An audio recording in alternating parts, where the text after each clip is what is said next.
Assalamualaikum warahmatullahi wabarakatuh. Ketemu lagi kali ini di pembahasan terakhir atau di part 3 tentang bakteri. Apa aja yang akan kita bahas? Yaitu ada dua. Yang pertama ada pengaruh lingkungan terhadap pertumbuhan bakteri dan ada peranan bakteri, baik peranan yang merugikan maupun peranan yang menguntungkan.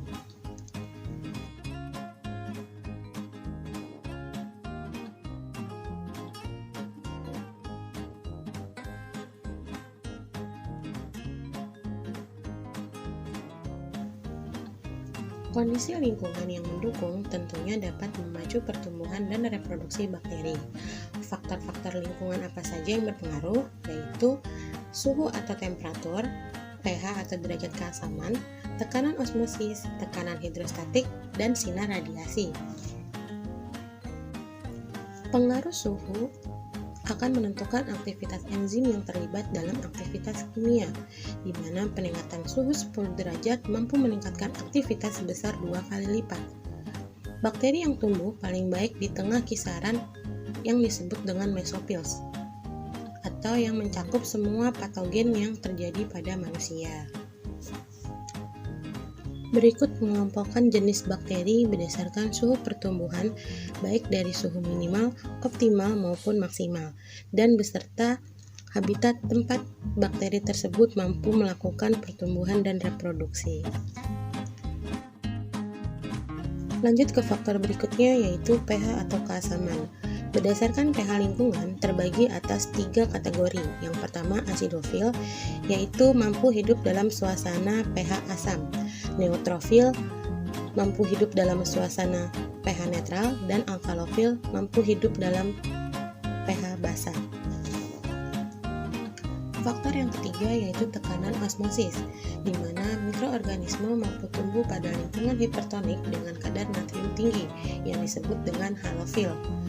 Contohnya adalah bakteri di dalam laut. Tekanan osmosis dipengaruhi oleh aktivitas air atau AW, di mana AW untuk bakteri sekitar 0,9 sampai dengan 0,97. Beberapa istilah bakteri yang terpengaruhi oleh tekanan osmosis.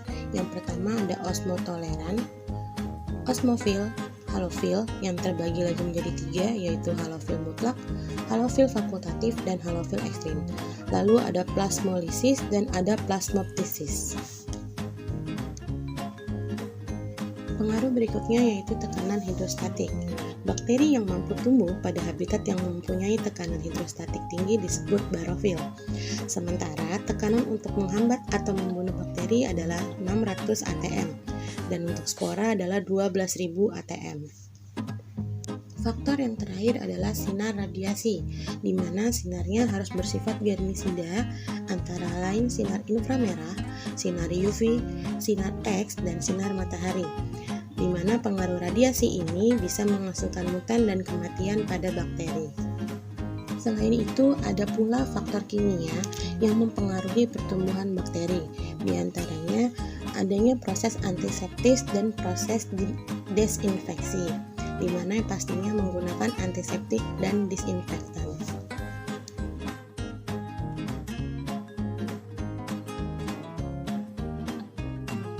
Beberapa disinfektan dan antiseptik yang mempengaruhi tegangan permukaan yang terjadi pada bakteri diantaranya yodium, klorin, alkohol, fenol, peroksida, zat warna, deterjen, logam berat, aldehida, dan antibiotik.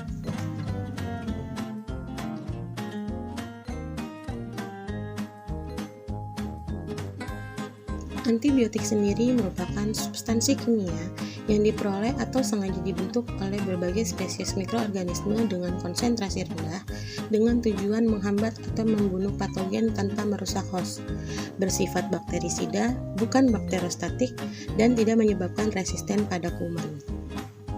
Faktor berikutnya yang juga mempengaruhi adalah nutrisi kimia, yaitu ada sumber karbon atau C yang menjadi sumber untuk pertumbuhan bakteri. Biasanya terjadi pada bakteri autotrof dan bakteri heterotrof.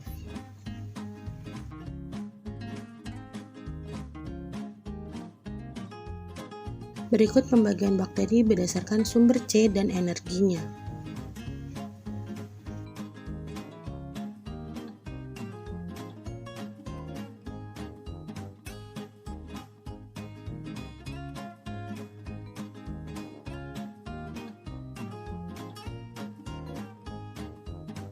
Faktor nutrisi berikutnya adalah oksigen. Berdasarkan kebutuhan oksigen, bakteri dapat dibagi ke dalam 4 golongan, yaitu anaerob obligat, aerob obligat, anaerob fakultatif, dan mikroaerofilik.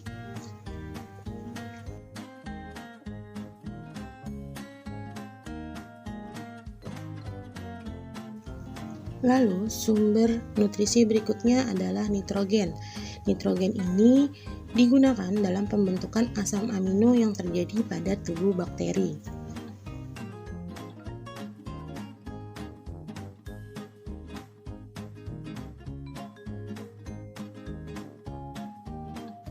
Lalu ada garam-garam anorganik, di mana dibutuhkan untuk memelihara keseimbangan asam basa, mempertahankan tekanan osmotik dalam sel, dan sebagai penyawa penyusun enzim atau sebagai aktivator reaksi enzim.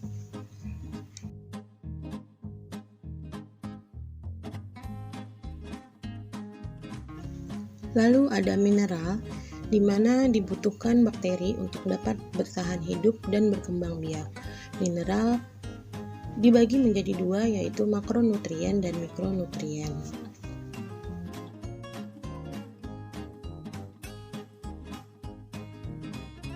Lanjut ada air, di mana fungsi air di dalam tubuh bakteri adalah sebagai pelarut zat makanan, pengangkut hasil metabolisme, dan sebagai sumber oksigen.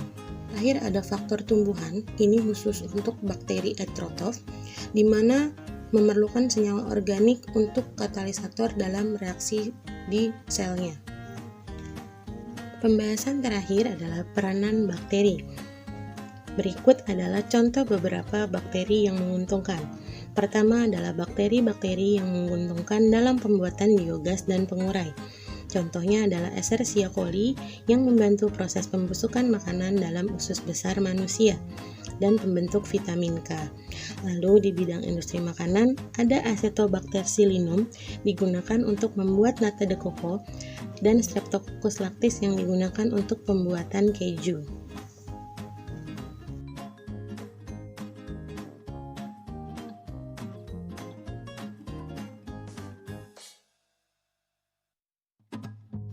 Di bidang kefarmasian, ada Streptomyces griseus digunakan untuk menghasilkan antibiotik streptomycin yang mampu membunuh bakteri penyebab TBC, atau Bacillus brevis yang digunakan untuk menghasilkan antibiotik tiromycin.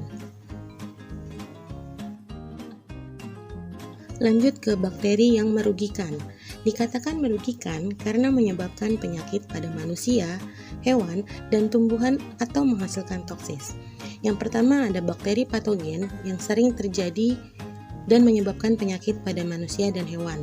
Di antaranya Mycobacterium tuberculosis, yaitu penyebab penyakit TBC, Salmonella typhosa, penyebab penyakit tifus. Lalu pada tumbuhan ada Agrobacterium tumefaciens, yaitu penyebab tumor pada tumbuhan dikotil, dan Pseudomonas solanacearum, yaitu menyerang tanaman pisang.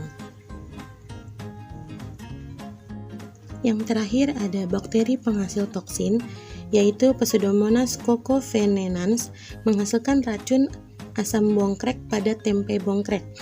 Clostridium botulinum menghasilkan racun botulinum pada makanan kaleng yang sudah rusak, dan Leuconostoc mesenteroides, yaitu menyebabkan makanan berlendir.